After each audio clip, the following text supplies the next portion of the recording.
to this week's live listen-along of Seeds by No Stone Theatre. Thank you for joining us on the 8th and final leg of our digital tour, hosted today by Oxford Playhouse. We are online right now to listen with you and answer any of your questions as we go, so please react and speak to us in the comments section.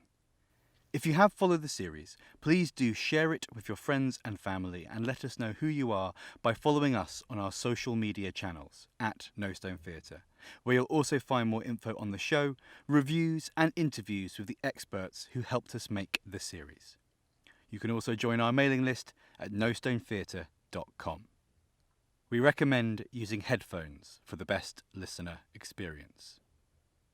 Episode 8. This is the Plaque.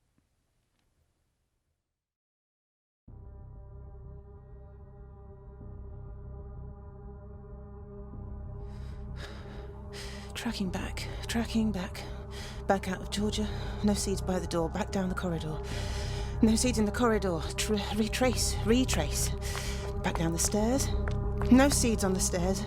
Back through where I've been, where I've walked. So dark. No seeds. Anywhere. Back to Vavilov's office. Feeling sick that I might feel the seeds crunching under my feet. And sweeping the floorboards with my hands. No seeds. Cutting my fingers on nails and splinters. Blood on the floor. I can hear the scratching again. Louder. Now it's a cat. It's a cat I've been hearing. And now it's eating the damn... Get off them. Just get off. Shoo, get away. Get away. This is a cat. A cat with the last of the red wheat in its belly running through the Institute of Plant Industry. And away. And I can't. I can't. This follows this, but I can't. What's the matter? I can't. It can't be put at my door. What can't? It doesn't concern you. Are you crying? Leave me alone. You've had news. Tell me. No. Tell me. He's dead. Vavilov is dead. You don't know that. His family were taken up to NKVD headquarters. And they were told that he... What's happened? Dmitri is saying that Vavilov is dead. Is it true? I had a message from his family. They think it's true. They believe it's true. And is it? That's what I'm asking. Don't say anything to Zasha. Not yet, not before I heard. Zasha, I heard what he said. Are you all right? Is that the memo? Yes. Let me read it. How did this happen? How could it have happened? He was just working here with us, and then he wrote a letter, and now he's... Dmitri. That's how it happened. Let me explain. The people he met. But I was delivering the director's letters. And one time, I was stopped. One time, I was told to open them.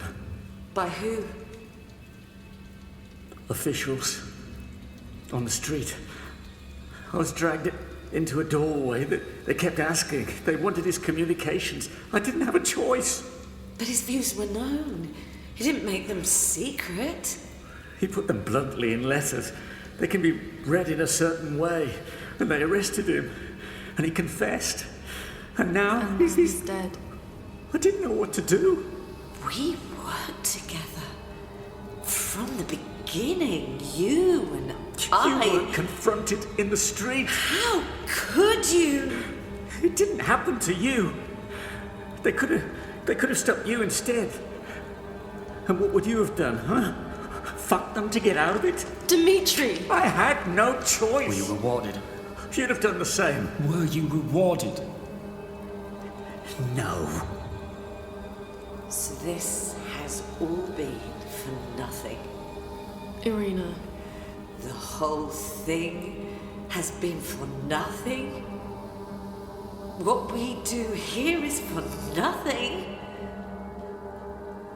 We're all here for nothing. no, we aren't.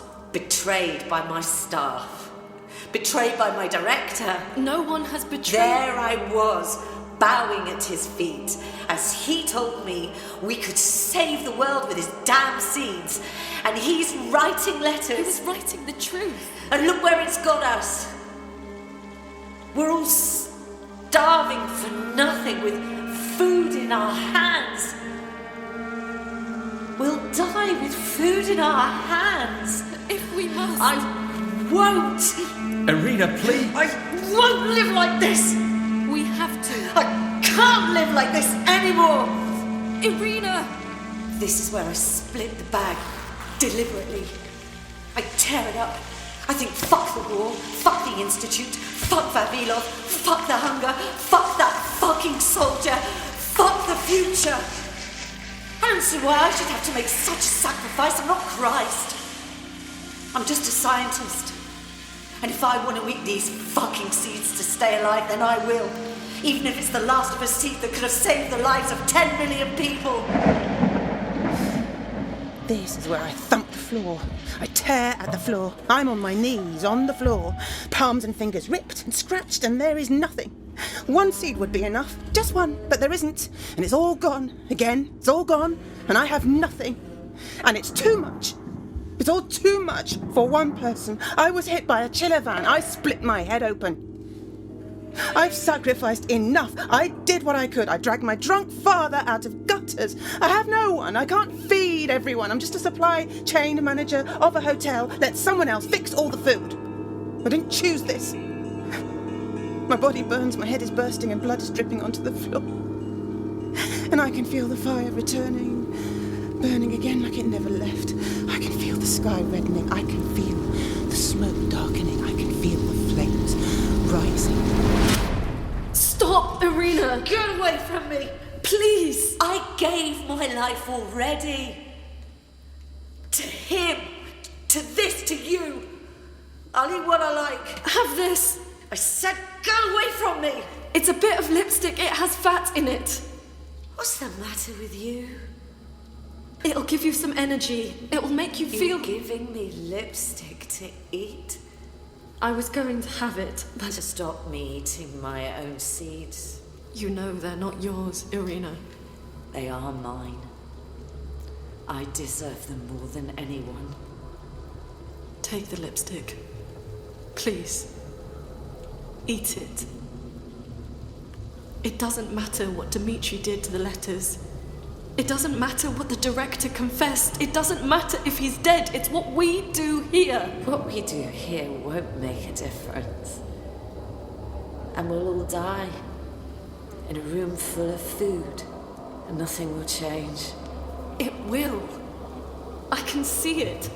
I can see it changing. You can't see anything. I can. I can see a truck on fire on the horizon. And it's a little thing, but it's burning down a food store, and everything inside is ruined. And it doesn't seem much, but all your veal stroganoff and your cabbage pierogi and your solyanka and your sweet cherries are gone. And I can see all of the other stores working to move their food around to compensate. I can see food buyers and logistics teams, a command center which mobilizes to coordinate the response disruption in the food distribution system, and resources are redesignated to keep the supply chain moving, so that the supermarkets and cafes and the restaurants and vending machines and hotels are stocked, so the population won't panic, because the city needs 12.5 billion calories a day.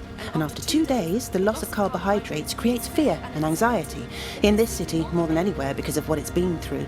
And it's only 9 meals away from anarchy, and then it's 8 and 7 and 6 and 5 meals away. And new addresses are sent to lorries, and trucks get lost, turning this way and that way, trying to get food to a city which is now only 4, only 3, only 2, only 1 meal from anarchy. And a chiller van full of processed meat, packaged packaged cheese and sparkling wine and ice cream and frozen asparagus tries to make a delivery to the kitchens of the Hotel Astoria, which is in crisis because it's late for dinner service and it's late for room service, and the van knocks down the supply chain manager who ordered all that shit in the first place because her father nearly starved and told her to feed everyone, and everyone must be fed, and everyone must be fed what they want and when they want it. And she knows that even a little fire 100 miles away, the fire she saw, is all it takes to split her head apart, and all it takes to split everyone's head apart. But the seeds she held were about something different. I'm in the lobby of the Institute of Plant Industry. There's a plaque on the wall in front of me. It lists the names of the people who died trying to protect the seeds. Some of them starved with seeds in their hands to try and change things so we might do things differently. And I can hear them. I can hear their voices. I can hear how hard and absurd and true and pointless and beautiful it is to do what they did, and how they struggled with it and raged against it and died for it. But it was the only way.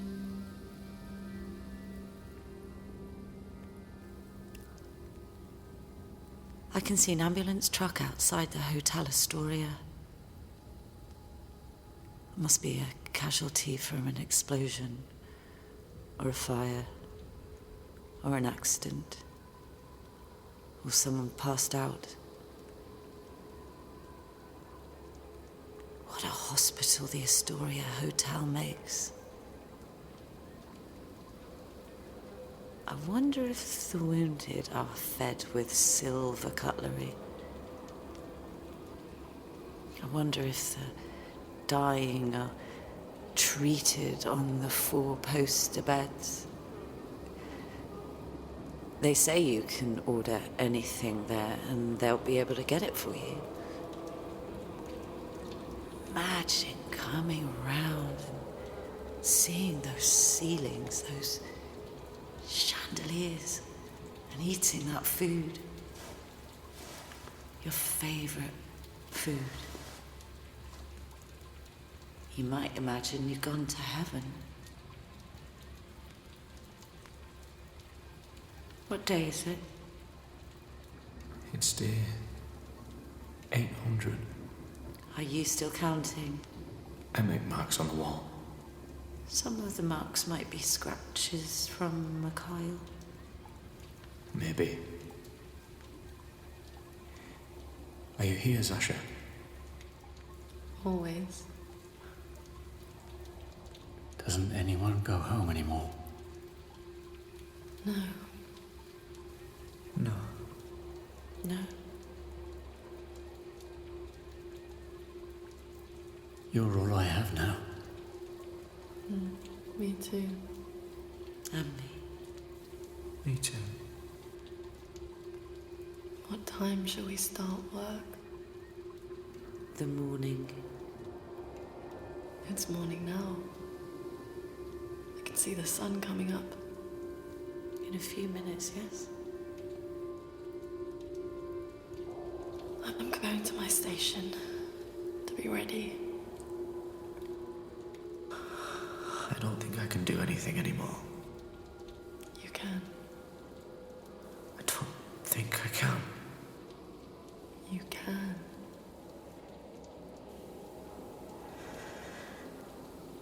Then help me up. What about you, Irina?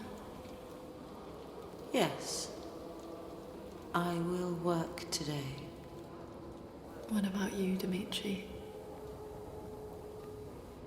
I should be sent away. I don't deserve to stay. You must stay. I am a dog. You howl like a dog that's hungry, but you're not a dog. I'm sorry. For what it's worth, I think they'd have killed him anyway. Our director. Eventually.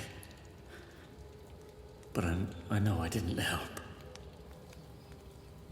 Accepted. What? Apology accepted. Thank you. Then I will go to my station too. When the trucks come, the seeds will be ready and taken somewhere safe, and we will have done a good thing. I will be in Europe if you need me, where I began, and where I shall continue. And it feels like the thing that needs to be done is impossible, but it's all I can do now. This follows this, follows this. This is the vending machine which I smashed with a chair. And this is the board I pried open to break into the Institute of Plant Industry, and where I now climb outside. This is where I cross the road towards the Hotel Astoria and glance up at the room of the violinist, whose room overlooked the Institute. This is the tram stop, and this is the McDonald's next to it. This is the journey north through the city. The Marble Palace, Psyche Island, the restaurant where my father took me and told me he'd returned my violin. These are the rats swarming in the gutter and over the streets. Bolder now, because all the restaurants are shut, and no one is throwing anything away, and they're desperate now. Breaking into gardens, into houses, biting at heels as people walk, anxious for food like everyone else. This is the stop next to the billboards for fast food, and where there are queues outside the mini supermarket. This is the entrance to the hospital. This is the man in the wheelchair whose hat I take off my head and put on his lap as he sleeps. This is the lift, and this is the corridor. This is the woman in the ward waving at me like she wants to know where I've been. This is my room. This is my locker, where I change back into my gown. This is the chair where a visitor sat, and where there is still a grey hair on the back that I now know to be the violinist's, who must have seen the accident and who visited, like he said he would now he knew me.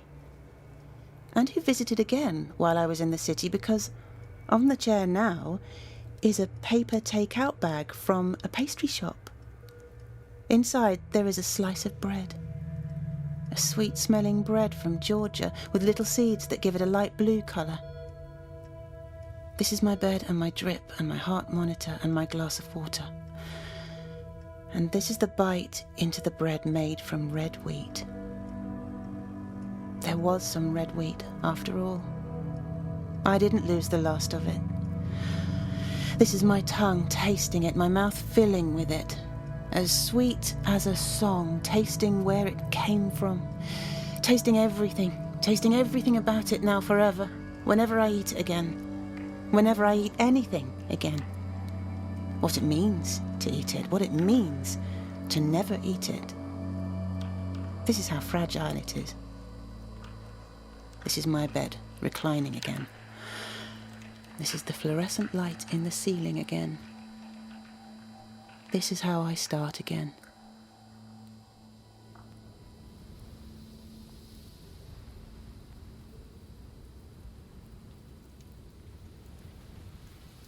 So, we carry on.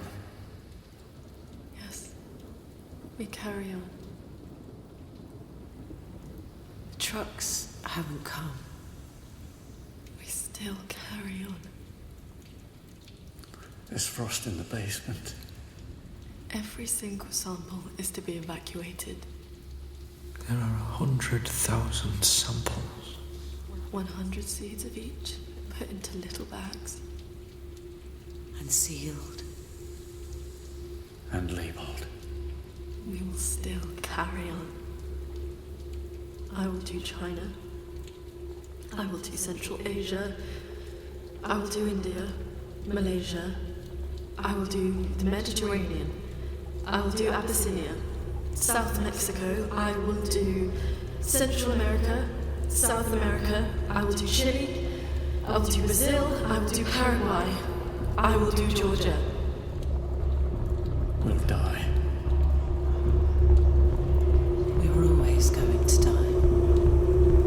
So then let's start.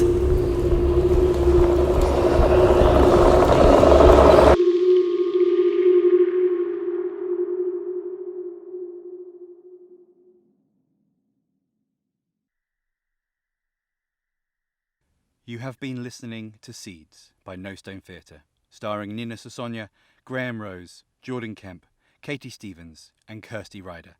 The text is by Nick Walker, music and sound design by John Owen, and the artwork by Gemma Hattersley.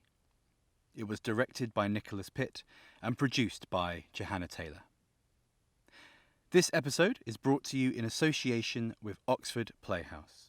In more usual times, Oxford Playhouse, one of the country's leading regional theatres, programmes its 640-seat main stage, 50-seat studio, and works across the city under the banner of its off-site programme, Playhouse Plays Out. Its work revolves around its vision to be a theatre for everyone and mission to present inspirational performance as a leading cultural institution for Oxfordshire and beyond. Since March 2020, Oxford Playhouse has stayed connected to its audiences and communities by delivering creative and innovative projects and events online and digitally through its lockdown Playhouse at Home programme and the autumn live and streamed season of work. The team continues to work with its community partners, including Oxford Association for the Blind, Age UK, and Be Free Young Carers, to name a few. Find out more about their work at oxfordplayhouse.com. You may not know that Seeds was repurposed from a live stage show, which we plan to remount when possible. We will also be releasing another audio series like this soon, so please keep subscribed to this podcast and sign up to our mailing list at nostonetheatre.com. We managed to produce Seeds during the first national lockdown on a minimal budget, recording and editing the whole series remotely. If you would like to support our work further, any donations would be greatly appreciated. You can do so through our website or by contacting us through any of our channels.